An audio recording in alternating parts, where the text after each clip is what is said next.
So please join me in welcoming our next guest speaker, Kate Monroe.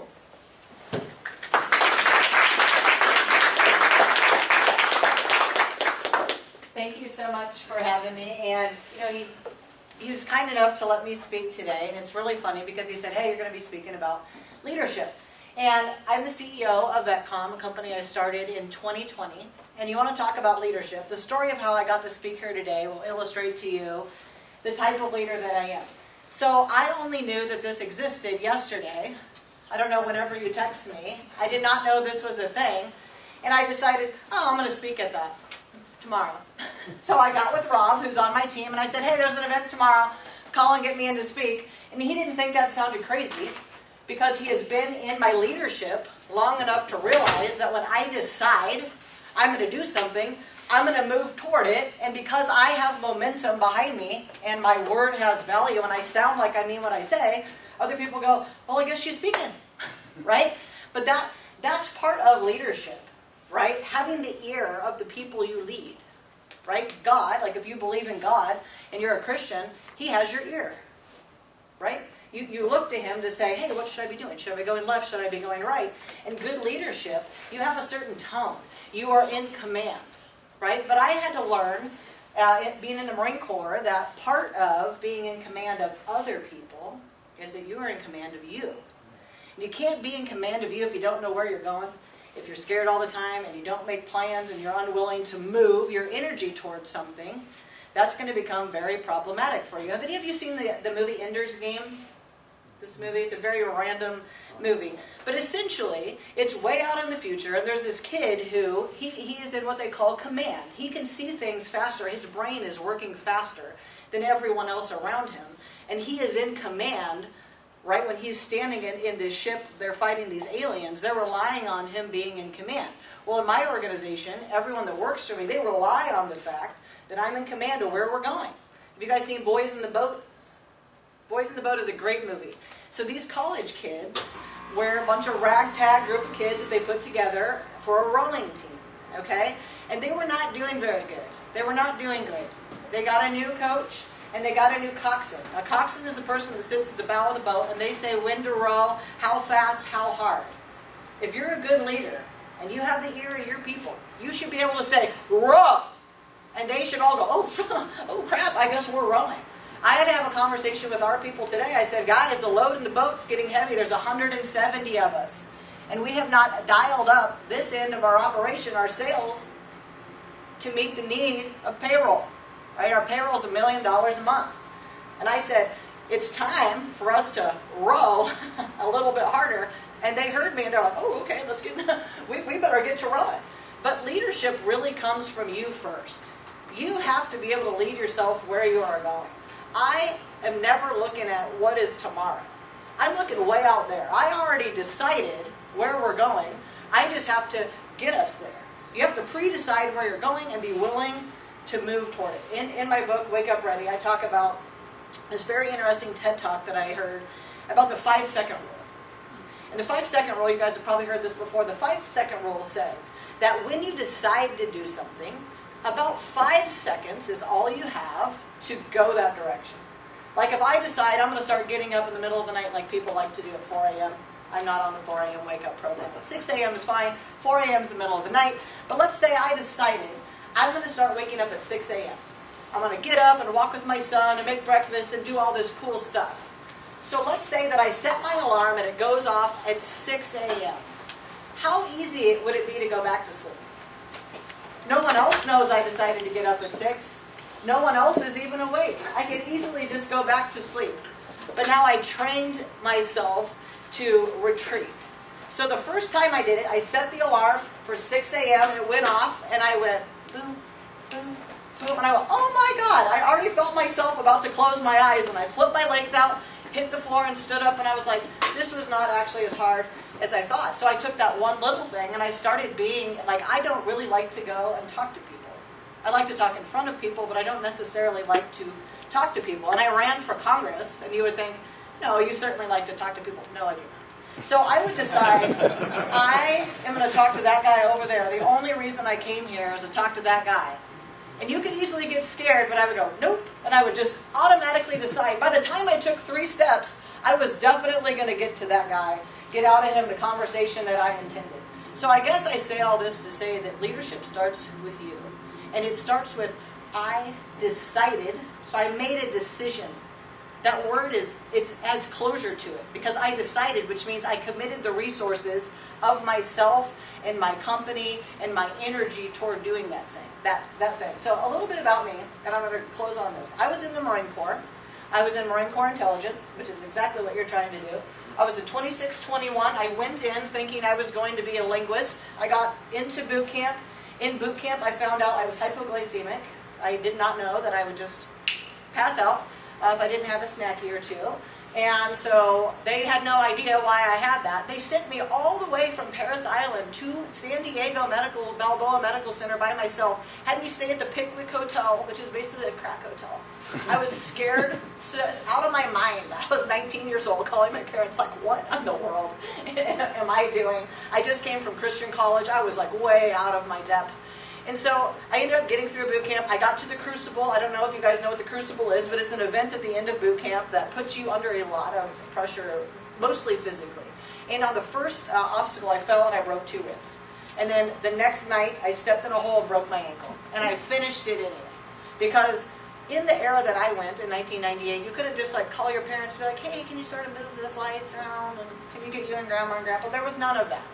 Okay, I just had to buck up and get through it. And then I ended up getting assaulted about a year later when I was a virgin, and that could have completely ruined my life. It could have become part of my brand. It could have completely derailed me. And I was blessed enough to have a chaplain approach me. I got to spend a couple of weeks with him, and he said, look, you grew up a Christian. You just told me you had a trauma-free childhood. Everything has been great. You have a decision to make that other people don't get to make. You get to decide if this was an event, and if it's an event, it's over, and you can lay it down. Because you didn't have buckets of trauma leading up to this, where this is just more of that S-H-I-T, right? Oh, of course I got assaulted, because everything else in my life has been trash. So because of that, I went, okay, well, I don't want this. And I gave it to God and marched off like it was nothing.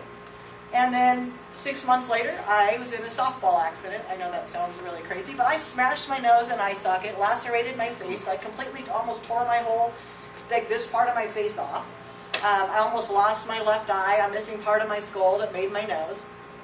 I couldn't have had a harder time in the Marine Corps. But I would get in a time machine and go back and do it again. Every single thing I just told you that happened to me, including getting assaulted, because I wouldn't be standing here, and I wouldn't have founded VetCom. I wouldn't have helped 16,000 veterans in the last 12 months get $5 billion in lifetime income. None of that would have happened if I hadn't already gone through all that stuff, right? So part of leadership is like, let me take all the bucket of stuff that I have acquired, that I own, by way of doing all this hard stuff, and how do I deploy it for other people? How do I get people to take the hill? Because I can tell you this, at VetCom, when I say, we are going here and we're going to arrive violently on behalf of veterans every single day, every single person in my organization is like, oh, like they are ready and snapped in to do the work because they know the work is good. And it's okay to do good, doing good. So for anybody that's thinking like, is entrepreneurship for me? I don't know. I will tell you it is not for everybody. But if you ever want to get some of my time to see how I got from where I was to right here, I would like to tell you I am not a gatekeeper. If there's any way that I can help accelerate where you are and get you moving faster, because I'll tell you, 16 months ago, I had 30 employees, and we were working out of a house. And today, next week I'm buying a 17,000 square foot building off of Loma Santa Fe, where Kashi just was, an enterprise level company. That's how big we are now. I have 170 employees. We'll have 200 employees by the end of the year. This year we will do, so 2 years ago we did 750,000 in revenue. We'll do 40 million this year. Most of the same people, same leader, but I decided that we were going to go faster and go farther and work harder and just flat get it done. And everybody went, well, I guess if Kate says we're going to do it, we're going to do it. So I just wanted to bless you guys with the knowledge that you can decide to do whatever you want. But after you make that decision, you better be willing to move toward it with your energy and your words and your intentions and your grit and everything that you've acquired that you own up to this point. That's all I have for you.